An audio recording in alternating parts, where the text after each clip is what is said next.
Assalamu alaikum. In this lesson, I am going to be sharing with you some of the wonderful variety to be found in the children's book world. And if you know me, then you know that I absolutely love children's books, and I just cannot get enough of them and cannot get enough of talking about them. But we are not here just to randomly go through children's books. I would like to take you on a journey through the world of children's books by sharing just a few examples so you can get a feel for what's possible, for what's out there, for what's working, for maybe what your future project would look like. So let's do this in a chronological way.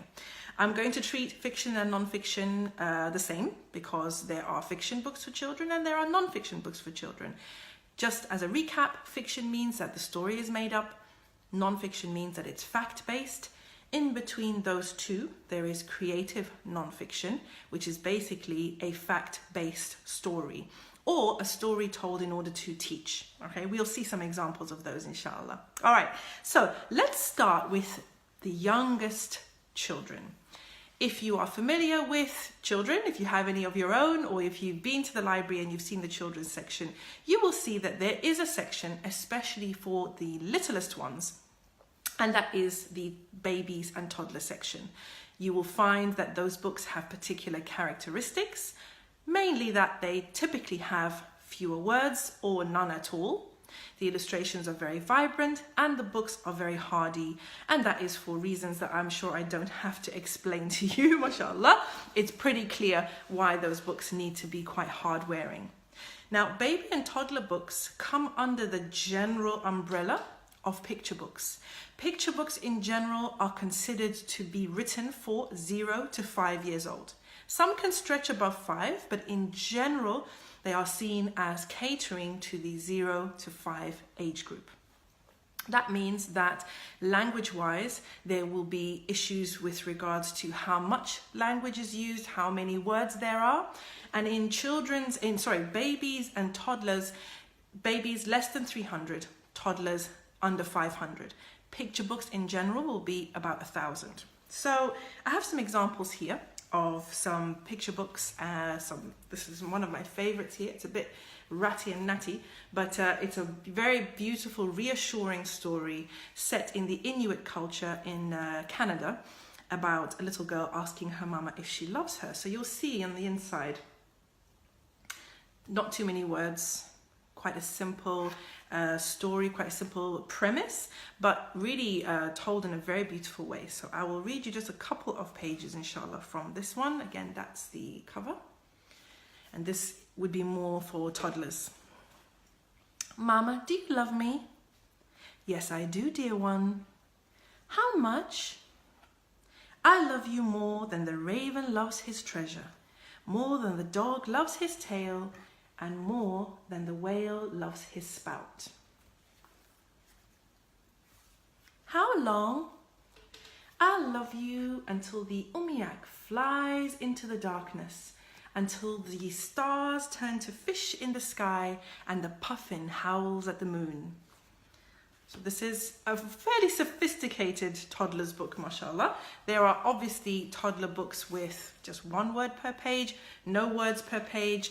Dear Zoo is a good example of a very simple toddler's book with simple illustrations, and the examples of that abound. So many of them, mashallah. Next we go to preschool, and this is where the more typical picture book is located. So you may be familiar with this book. It's now a modern classic, Handa's Surprise. Obviously, it's not created for toddlers because it's paperback, and toddlers don't do very well with paperbacks. But it is a picture book, a classic picture book, in the sense that the pictures are a very important part of the storytelling. And in fact, in this book in particular, the pictures are a crucial part of the storytelling, because the words don't actually tell what is actually happening. It's the pictures that show what's happening, and then the ending is a surprise for the main character, Handa, but not for us, because we've been seeing the plot unfold through the pictures the whole way. But you'll see the illustrations are very vibrant and the language is still quite simple, okay, and has a rhythm to it, has a sense of repetition to it, which is something that we will touch on later in the masterclass, okay. So that's Hand a Surprise picture book. Another classic picture book, which is quite different to Hand a Surprise, is this one here. You may be familiar with it. That's Judith Kerr's The Tiger Who Came to Tea.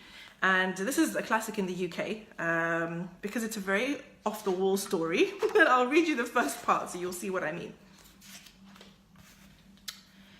Once there was a little girl called Sophie, and she was having tea with her mummy in the kitchen. Suddenly, there was a ring at the door. Sophie's mummy said, "I wonder who that can be. It can't be the milkman, because he came this morning. And it can't be the boy from the grocer, because this isn't the day he comes. And it can't be Daddy, because he has his keys. We'd better open the door and see." Sophie opened the door, and there was a big, furry, stripy tiger. The tiger said, "Excuse me, but I'm very hungry. Do you think I could have tea with you?" Sophie's mummy said, "Of course, come in." And you'll have to read the rest of the book to find out what the tiger ends up doing. But that's an example of a well-loved children's picture book that has an element of fantasy and imagination, but based in a very domestic setting. And we will go into the kind of stylistic traditions found in different children's books later on in the masterclass. Right now, we're just taking a little look.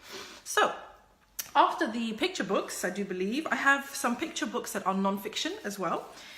Think of an Eel is one of them, and I shared this in the extra training. This is written in a more prose poetry style, so it's creative non-fiction, but it is non-fiction. It's not a narrative story, and yeah, it's. I'll just read you a little bit of it so you can see, but get a feel for the language. Eel swims for 3 years till he reaches the shore, but the river's too cold. There's still snow on the mountains. So he waits in the water, turns into an elver.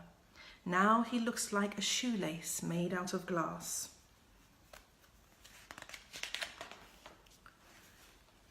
This is the next one.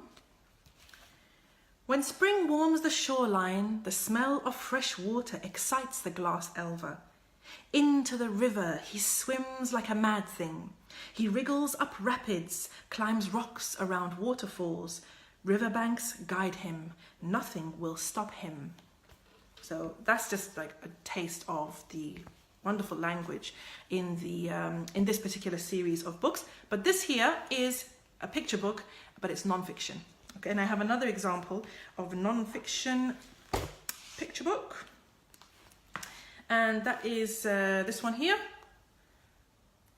And this is more like a textbook. Okay, so I shouldn't call it a picture book, really. It's more like a textbook.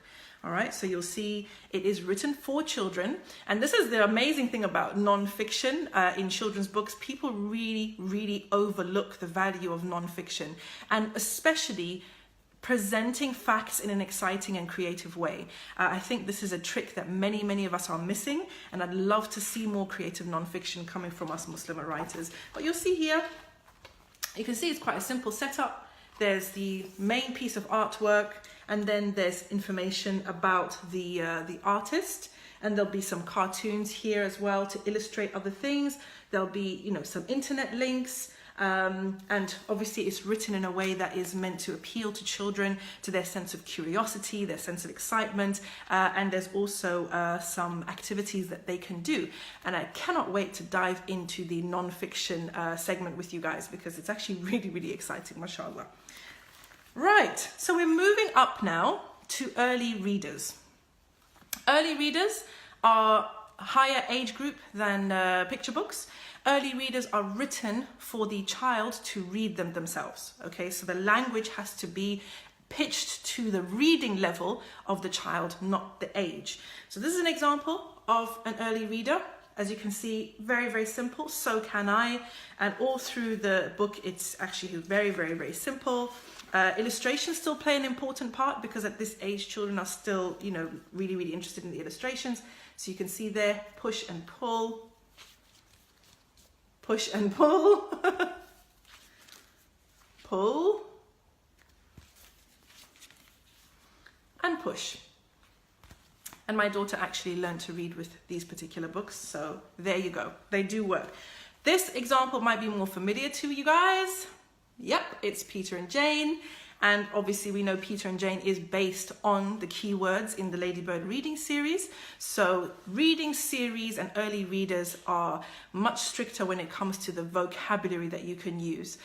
Story-wise, there's a bit of flexibility, but early readers, it's all about giving the children the story in the words that they are able to read or can learn to read.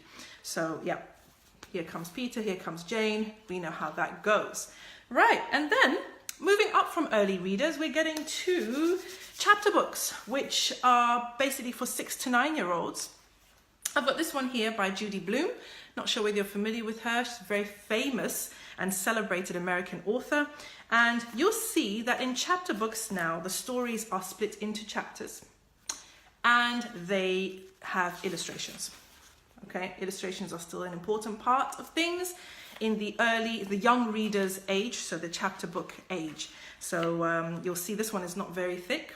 Okay, it's not very long, and there are slightly longer than that. There is some flexibility there, but you're bearing in mind that you are writing for basically 6 to 9-year-olds. And then up from that, you have the 9 to 12-year-olds, and this is the middle grade section. Middle grade encompasses books like The Muslims by Zainab Mian. Okay, middle grade obviously is longer. The chapters are longer.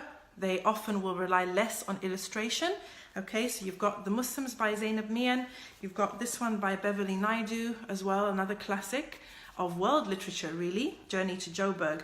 And so you see in here, in this chapter book, illustrations are very, very minimal. Okay, you see that illustration, and then you don't see illustrations for a long time. Okay, and obviously the story is more mature. There is more to the story in terms of plot, in terms of character development. Now you're getting into more novel style writing. Okay, and then we've got other books like this, which is, you know, a storybook that's obviously written for children, but it's historical, and obviously illustrations are a really important part of it. But the main thing is that it's written for children at children's level. So, hey, there is too much variety, and that was not even the tip of the iceberg. Inshallah, as we go through this masterclass, I will be introducing you to more and more wonderful books so that you can feel empowered to see where your sweet spot is.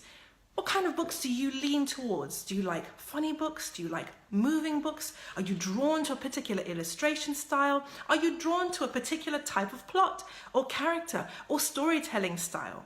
Through the masterclass, you'll get a chance to find out what your sweet spot is and possibly base your story in that area where you feel the most comfortable. See you in the next lesson. Assalamu alaikum.